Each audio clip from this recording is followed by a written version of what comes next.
A receita de hoje é de um pão caseiro feito com banha de porco, que confere sabor e textura incomparáveis ao pão, além de ser mais saudável que margarina ou óleo vegetal.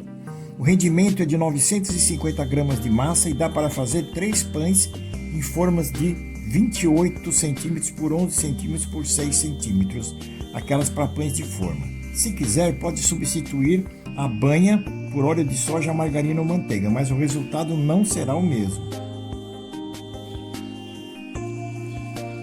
Para esta receita, nós vamos precisar 500 gramas de farinha de trigo do tipo 1, isso dá 6 copos americanos, 250 ml de água morna, dá mais ou menos 1,5 copo americano, 50 gramas de açúcar, são 4 colheres de sopa meio rasas, 8 gramas de sal, dá 1 colher de sobremesa média de sal, 50 gramas de banha de porco, dá 2 colheres de sopa médias, um ovo inteiro e 10 gramas ou um sachê de fermento biológico seco, daquele granulado. Um sachêzinho tem exatamente 10 gramas.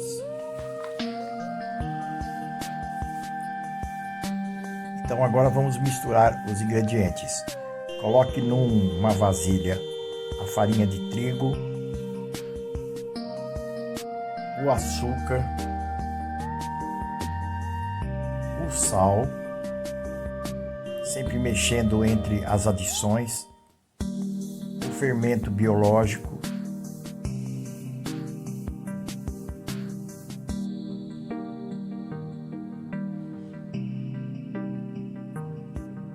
a água,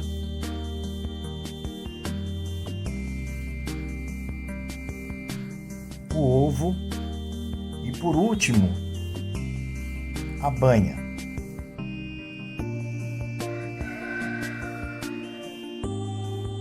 Comece misturando com as mãos dentro de uma vasilha até que essa massa adquira uma liga. Após o que, podemos passar para a bancada e iniciar a sova. Se precisar, acrescente um pouco de farinha para não ficar tão grudento. No entanto, não exagere.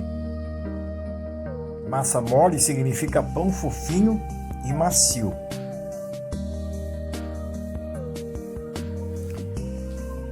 Agora, transferindo a massa para a mesa, vamos começar a etapa mais importante da elaboração do pão caseiro, que é justamente a sova, onde vamos desenvolver a proteína da farinha, o glúten, que é responsável por aprisionar os gases produzidos pela ação do fermento, e é que vão dar a textura e a maciez e a fofura do nosso pão. A gente considera que uma sova de aproximadamente de 7 a 10 minutos, dependendo da pessoa, é suficiente. No entanto, não abrevie esse tempo. A sova é muito importante para deixar o pão com uma textura bem legal. Então, de 7 a 10 minutos.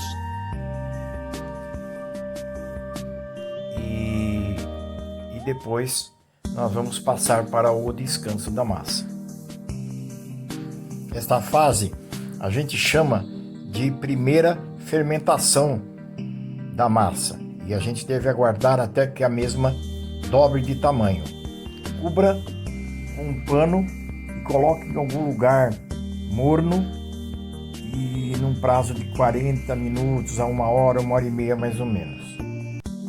Enquanto a gente espera o crescimento da massa, vamos untar as formas com margarina e passar por cima um pouco de farinha e deixar as formas untadas para que o pão não grude nas mesmas quando estiver assando no forno. Após a massa ter crescido na primeira fermentação e dobrado de volume, nós vamos passar para a etapa de partir a massa em 3 pedaços, que é a quantidade aproximada que dá para cada forma. Nós temos aqui 960 gramas de massa mais ou menos, que vai dar aí 3 bolas de 320 gramas mais ou menos. É a quantidade que a gente determinou para colocar em cada forma. Com o auxílio de uma balança fica mais fácil. Se não tiver a balança, vai mesmo no olhômetro.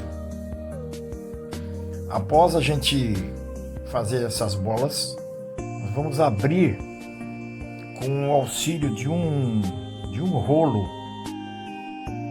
E na verdade a gente vai cilindrar essa massa para expulsar o ar que está contido nessa massa, e o ar e o gás carbônico já produzido na primeira fermentação.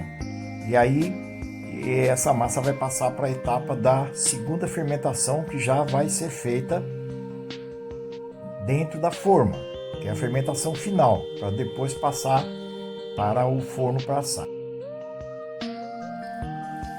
A quantidade de massa que você coloca na forma também é um critério de quem está fazendo o pão. Se você colocar muita massa, logicamente que o pão, quando ele crescer, ele vai transbordar e vai formar aquele chapéu para fora da forma, o que muita gente gosta, aquele chapéu que fica devido à massa que ultrapassa a altura da forma. No entanto, se você exagerar, essa massa vai cair e vai escorrer no forno.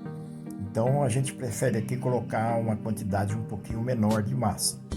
Após você colocar esses rolinhos de massa nas formas, vamos deixar isso descansar até a massa crescer num lugar meio morno. Se você estiver muito frio, você pode ligar o forno, deixar o forno morno, depois desliga o forno e deixa as formas lá dentro ou então no sol. Assim que estiver pronto, você vai passar para o forno pré-aquecido a 180 graus. Aí no caso depende do forno, é no máximo ou no médio, e demora uns 40 minutos para terminar o processo de assar. E assim ficaram os nossos pães. A textura e os óleos, o tamanho das bolhas de gases dentro da massa, depende muito da consistência que você deixou a massa. Se você deixar a massa mais dura, ela vai ficar com essas bolinhas menores. Se você sovar mais, também elas vão ficar menores. A gente prefere assim, com esses óleos médios, né, de médio para grande. Mas isso aí tudo depende da mão de cada um, da temperatura ambiente, enfim. Você vai se aperfeiçoando e vai fazendo o pão do jeito que você prefere.